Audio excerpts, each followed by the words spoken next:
Hello everyone and welcome to our presentation on image processing using Basis 3 FPGA. This was completed as a part of the Ivy Labs Summer Intern Project 25. Our goal was to leverage the power of reconfigurable hardware for real-time image processing. Our project timeline took us through several key phases.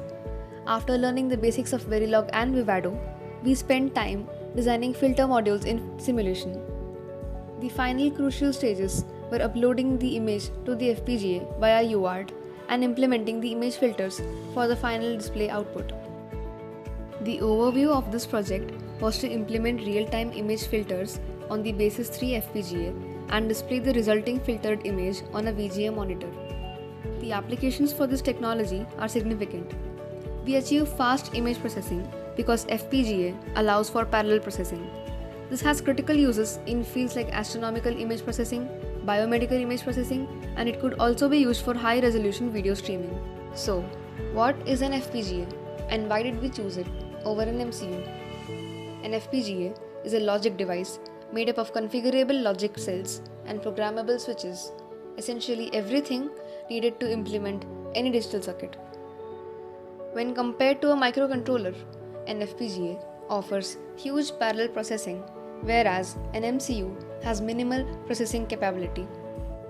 FPGAs are inherently high speed and reconfigurable, making them ideal for building custom, application-specific hardware accelerators. To drive the monitor, we had to implement precise VGA timing. We targeted a common resolution of 640 by 480 pixels at 60 Hz refresh rate. Based on the detailed timing diagram, which includes backports, retrace, and frontports, we calculated the required bandwidth to be approximately 25 million pixels per second. This highlights the need for parallel processing speed of the FPGA. The setup utilized three main hardware components: the Basis 3 FPGA board, a standard VGA cable, and a VGA monitor. Our project was based on implementing common image convolution filters.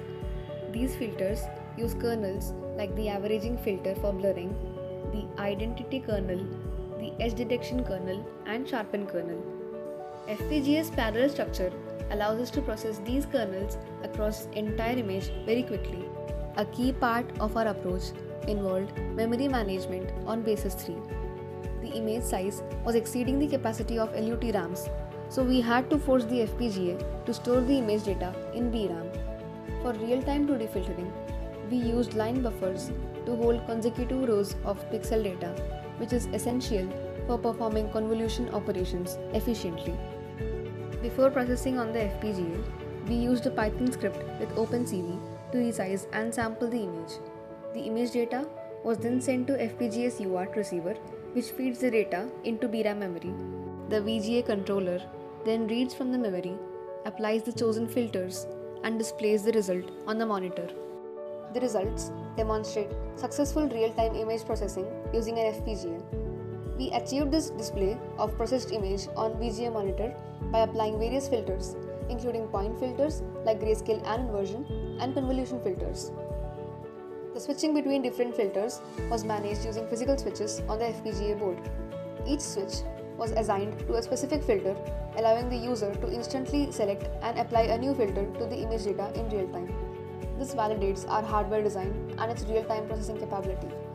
I would like to acknowledge my team, Ashish Singh, Aditya Gaddam, and myself Harshita Umashankar, along with our mentors Kumar Ayush and Sayam Gupta. We extend our special thanks to Dr. Sheetal Ma'am, Professor at the Department of Mechanical Engineering, VNIT Nagpur, for her valuable guidance and support.